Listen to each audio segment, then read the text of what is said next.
በስም አብ ወወልድ ወመንፈስ ቅዱስ አሐዱ አምላክ አሜን። እንኳን ለጻድቁ አባታችን ለአቡነ ኪሮስ ወርሃዊ መታሰቢያ በዓል በሰላምና በጤና ደረሳችሁ። ከዚህ በመቀጠል በግንቦት 8 ቀን የሚጸለይ የጻድቁ አባታችንን የገድል ዜና እንደሚከተለው እናሰማለን። ከብዙ ጊዜ በኋላ አባታችን አባ ኪሮስ እነዚያን አደራ የሰጠኸኝ መነኮሳት አኗኗራቸው እንዴት እንደሆነ አላየሁም፣ ያያቸው ዘንድ መልአክህን ላክ እያለ ጸለየ። ጌታችንም መልሶ አንተ ሄደ ስራቸውን ያለው። አባታችን አባ ኪሮስም ጌታዬ ሀገሩ ሩቅ ነውና እንደምን እደርሳለሁ አለው። ጌታችንም ትንሽ ደመና ጠቅሶ በዚያች አስቀምጦ በሰላም ሂድ ብሎት ወደ ሰማይ በታላቅ ምስጋና አረገ። አባታችን ቅዱስ ኪሮስም ሬሴብ ደርሶ በቅዱሳን መነኮሳት ገዳም አጠገብ ዞረ። ወደ አባ ሚሳኤልም መቃብር ሄዶ ፈጽሞ አለቀሰ። ቅዱሳን መነኮሳትም ባዩት ጊዜ ያ በአባ ሚሳኤል መቃብር ላይ የተቀመጠው አባታችን አባ ኪሮስ ነውን? ተባባሉ። ሁላቸውም ከአበምኔታቸው ጋር ሮጠው ሄደው አቅፈው ሳሙት። ክቡር አባታችን አባ ኪሮስ ደህና ነህን? አሉት። ቅዱስ አባታችን አባ ኪሮስም ድሃ ውሻ ለመሆን ለኔ ክብር ምኔ ነው አላቸው። ሁላቸውም ወደ ምድር ሰግደው ባለማወቃችን ቸል ብለንሃልና ቀድሞ የበደልንህን በደል ይቅር በለን አሉት። አባታችን አባ ኪሮስም በእኔ ላይ ያደረጋችሁትን ሁሉ ይቅር ይበላችሁ፣ ነገር ግን ሁላችሁም የእግዚአብሔርን አገልጋይ አባ ሚሳኤል ሆይ ይቅር በለን በሉ አላቸው። አባታችን ቅዱስ አባ ኪሮስም እንዳዘዛቸው አደረጉ። በእናንተ ምክንያት ወደ መንግሥተ ሰማያት ገብቻለሁና እግዚአብሔር ይቅር ይበላቸው የሚል ቃል ከአባ ሚሳኤል መቃብር ሰሙ። እኛ ንቀን የጣልነው ይህ ሚሳኤል አይደለምን? ብለው ሁላቸውም አደነቁ።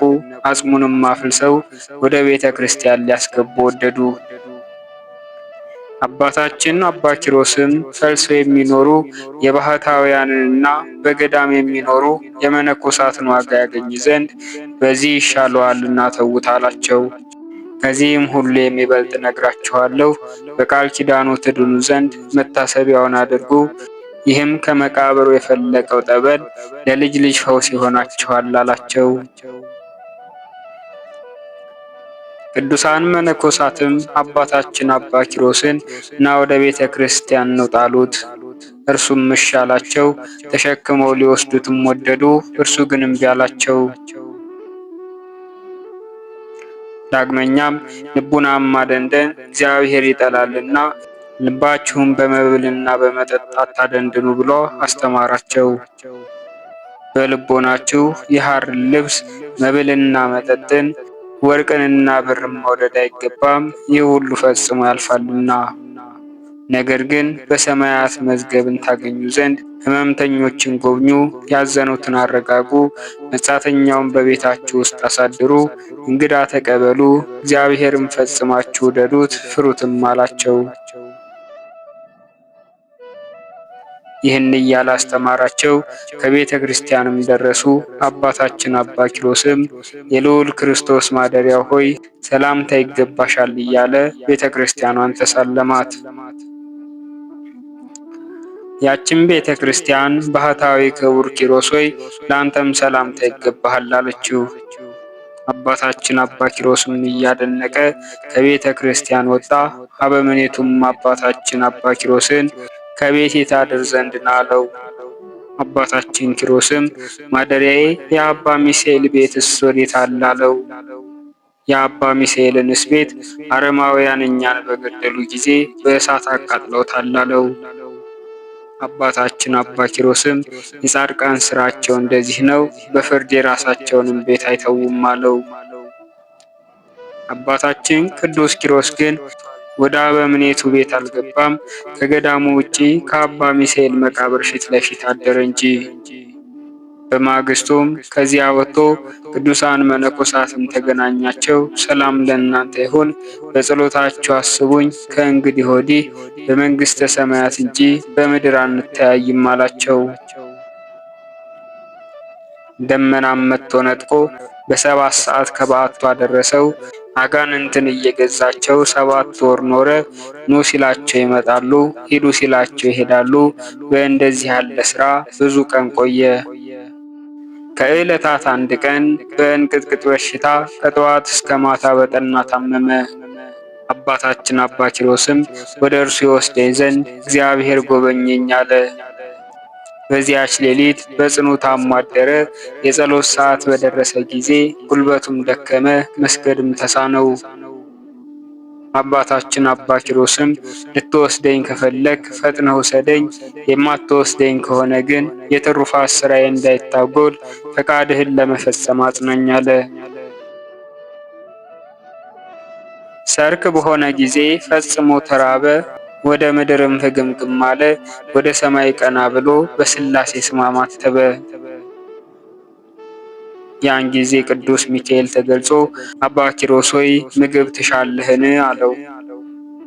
አባታችን አባ ኪሮስም ጉልበቴ ደክሟልና ወደ በረሃ ሄጄ የዛፎችን ፍሬ ሰበስብ ዘንድ አልችልም፣ ከዚህም ከድንጋይ ብቻ በቀር ምንም ምን የለም አለው።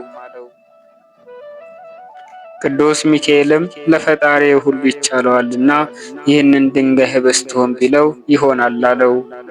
ይህንንም ብሎት በክንፉ በሮ ከአብ ከወልድ ከመንፈስ ቅዱስ ፊት ደርሶ ስለ አባታችን አባ ኪሮስ ማለደ። እግዚአብሔርም ያለህን ሁሉ አድርግለት፣ አንድ ጽዋና አንድ ኅብስት አውርድለት አለው። ቅዱስ ሚካኤልም እንደታዘዘ ለአባታችን ለአባ ኪሮስ አደረገለት። አባታችን አባ ኪሮስ እግዚአብሔር የሰጠህን እንካ ተቀበል አለው። ብፁዕ ኪሮስም በስመ አብ ወወልድ ወመንፈስ ቅዱስ ብሎ ከመልአኩ እጅ ተቀበለ። በልቶ ጠጥቶም ፈጣሪውን አመሰገነ፣ ከደዌውም ተፈወሰ። በማግስቱ እንዳስለመደ እንደ መንኮራኩር ሰገደ። ማታ በሆነ ጊዜም ኅብስቱንም ጽዋውንም ሳይጎድል እንደ መጀመሪያው ሞልቶ ያገኘው። በልቶ ጠጥቶ ሰውነቱን ቀድሞ ፍራፍሬ ስትሰበስብ ይኖርሽ፣ ዛሬ ግን ሰማያዊ ኅብስትን ጠገብሽ አላት። ነገር ግን የዘር ጊዜ ደርሶብሻልና ነፍሴ ሆይ በጾም በጸሎት ፈጽመሽ ድከሚ። ዛሬ በመዓልትም በሌሊትም ካልተጋሽ መላእክት የብርሃን ልብስ ለብሰው ከወዲያ ወዲህ እያሉ ሲወስዱሽ ምን ታያለሽ አላት። የኖኅን ራእይ፣ የዳንኤልን ምሳሌ፣ የሄኖክን ትንቢት፣ የዕዝራን ምሳሌ፣ የሰሎሞንን መኃልይ፣ የዳዊትን መዝሙር ይዘምር ጀመር።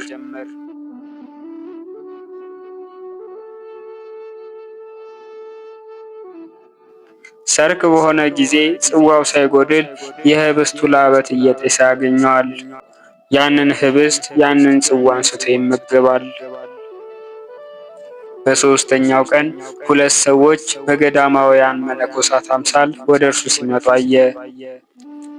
ፊቱም በትምህርተ መስቀል አማትቦ የፊተኛውን አይቶ ይህ ጋኔን ነው፣ ይህም የኋለኛው አለቃው ዲያብሎስ ነው፣ ዛሬ መጡ አለ። ከሩቅ ጠርቶ እናንተ ወንድሞቼ ከወዴት ናችሁ አላቸው። ሰብአር ከሚባል ገዳም ነን አሉት። ወዴት ትሄዳላችሁ አላቸው። እነርሱም ወደ አባ ኪሮስ እንሄዳለን አሉት። በማን ታመልካላችሁ አላቸው። በአብ በወልድ በመንፈስ ቅዱስ እናመልካለን አሉት። አባታችን አባ ኪሮስም ክርስቶስ የማን ልጅ ነው አላቸው። የአብ የባሕሪ ልጅ ነው አሉት። እናቱስ ማን ናት አላቸው። እነርሱም ቅድስት ድንግል ማርያም ብለው መለሱ። እርሱም በእውነት በልጅነት በቅድስና ያላችሁ ናችሁ አላቸው። እነርሱም ተቆጥተው ወንድማችን ለምን ትፈትነናለህ አሉት። እርሱም እንደዚህ እንዳደርግ ትእዛዝ አለብኝ አላቸው። እነርሱም እኛ መንገዶን ብቻ አባ ኪሮስ ያለበትን ንገረን አሉት።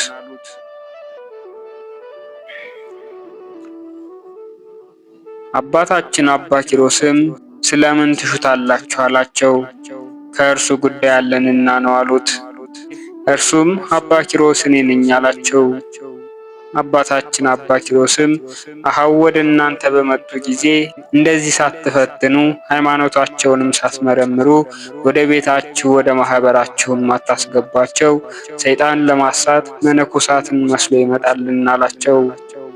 እነዚህም ቅዱሳን አባታችን ሆይ ይቅር በለን አሉት። ወደ ወንዝ ወስዶ እግራቸውንና እጃቸውን አጠባቸው፣ በበዓቱ ውሃ የለምና። ሁለት ዋሻዎች አሳይቶ በእነዚህ ውስጥ እደሩ አላቸው። እነርሱም እሺ፣ ነገር ግን በጸሎት አትርሳን አሉት። አባታችን አባ ኪሮስም ጌታችን ይባርካችሁ ከክፉም ሁሉ ይጠብቃችሁ አላቸው። እነርሱም አሜን አሉ። አባታችን አባ ኪሮስም ወደ በዓቱ ገብቶ 40 ስግደት ሰገደ። አቤቱ አገልጋይህን ይቅር በለው፣ በይቅርታህም ብዛት ኃጢአቱን ይቅር በለው፣ በአንተ ደም ሥጋውን ነፍሱንም ፈጽመህ ንጹሕ አድርገው የሚለውን 50ኛውን መዝሙር እስከ መጨረሻው ጸለየ። ዳግመኛም ለእነዚህ ለተራቡ እንግዶች ምን አቀርብላችኋለሁ? ከዚህ ከሰጠኸኝ ከሰማያዊ ኅብስት እንዳልሰጣቸው እንደ አባቴ እንደ በብኑዳ ሥጋዬን ለአንበሳ እንዳትሰጥ እፈራለሁ። አቤቱ ጌታዬ ኢየሱስ ክርስቶስ ሆይ የማደርገውን ግለጽልኝ አለ። ይህንን እያለ ሲያዝን ቅዱስ ሚካኤል ወደ እርሱ መጥቶ አባ ኪሮስ ምን ያሳዝንሃል አለው። ይህንም ብሎት 2 ሰማያዊ ኅብስት 2 ጽዋ ሰጠው። ይህንን ለእነዚያ እንግዶች ስጣቸው፣ አንተ ግን የቀድሞ ኅብስትህን ብላ አለው። አባታችን አባ ኪሮስም ተቀብሎ አባታችን ሆይ በሰማያት የምትኖር የሚለውን እስከ መጨረሻው ጸለየ። ወደ እነዚያ ቅዱሳን ሄዶ ያንን ሰማያዊ ኅብስትና ያንን ሰማያዊ ጽዋ ሰጣቸው። ወንድሞቼ ሆይ እውነት እላችኋለሁ ስለ እናንተ መቸገሬን አይተው ከሩቅ አገር አመጡልኝ አላቸው። እነርሱም ጌታችን ኢየሱስ ክርስቶስ በጎን ዋጋ ይስጥህ አሉት። አባታችን አባ ኪሮስም ወደ በዓቱ ገብቶ በዚያ አደረ። በማግስቱ ወደ እነርሱ ሄዶ ሰላምታ ሰጣቸው። የሰጠኋችሁ ራታችሁ አለቀን አላቸው። እነርሱም አቤቱ ሆይ ብለው ከግማሹ በቀር ሳይበሉ ኅብስቱን አሳዩት። አባታችን አባ ኪሮስም አድንቆ ጾሙ በበዓታችሁ ይበቃችኋል፣ ለምን አልበላችሁም አላቸው። እነርሱም አባታችን መብላትስ በልተናል፣ የጻድቃን በረከት ጥቂቱ ያጠግባልና ነው አሉት። በዚያም 3 ቀን ቆዩ። እንዴት እንደነበሩ አኗኗራቸውን ለአባታችን ለአባ ኪሮስ ነገሩት። አባታችን አባ ኪሮስም አጋንንትን ጠርቶ ወደ እነዚህ ቅዱሳን እንዳይቀርቡ በእግዚአብሔር ስም አወገዛቸው። እነዚያን ቅዱሳን ከዛሬ ጀምሮ ክፉ ነገር አያገኛችሁም፣ በሰላም ወደ በዓታችሁ ሂዱ አላቸው። ከዚህም በኋላ አባታችን አባ ኪሮስም ተነስቶ ሊሸኛቸው ወደ እነርሱ ሄደ። አባ ኪሮስን ከዛሬ ጀምሮ እንሄዳለን አሉት። አባታችን አባ ኪሮስም በሰላም ሂዱ አላቸው። ከጽዋው ከ7ኛው እጅ ከኅብስቱም ከግማሹ በቀር ሳይበሉት ያንን ኅብስትና ያንን ጽዋ አሳዩት። አባታችን አባ ኪሮስም አድንቆ ዘወትር በጸሎታችሁ አስቡን፣ ይህንንም ለመንገዳችሁ ስንቅ ይሁናችሁ አላቸው። ወንድሞቼ የእግዚአብሔርን በረከት እንዳታጡ ለሌላ አትስጡ። ይህ ኅብስትና ጽዋ እስከ ዕለተ ሞታችሁ አያልቅም ብዬ በእውነት እነግራችኋለሁ አላቸው። እነዚያም ቅዱሳን እጅ ነስተውት ሄዱ። ከበዓታቸውም ደረሱ። ያ ጽዋና ያ ኅብስት ሳያልቅ እየተመገቡ 12 ዓመት ኖሩ። ከዚህ በኋላ በክብር አርፈው ወደ መንግሥተ ሰማያት ገቡ። ጸሎታቸውና በረከታቸው ከእኛ ጋር ለዘላለም ይሁን አሜን። ቅዱስ ሚካኤልም መጥቶ ያንን ኅብስትና ያንን ጽዋ ወስዶ ለሌሎች ቅዱሳን ሰጣቸው። የጻድቁ የአባታችን ረድኤትና በረከት እንዲሁም ምልጃውና ጸሎቱ ከሁላችን ከሕዝበ ክርስቲያን ጋር ለዘላለሙ ጸንቶ ይኑር አሜን። ወስብሐት ለእግዚአብሔር ወለወላዲቱ ድንግል ወለመስቀሉ ክቡር። ይቆየን።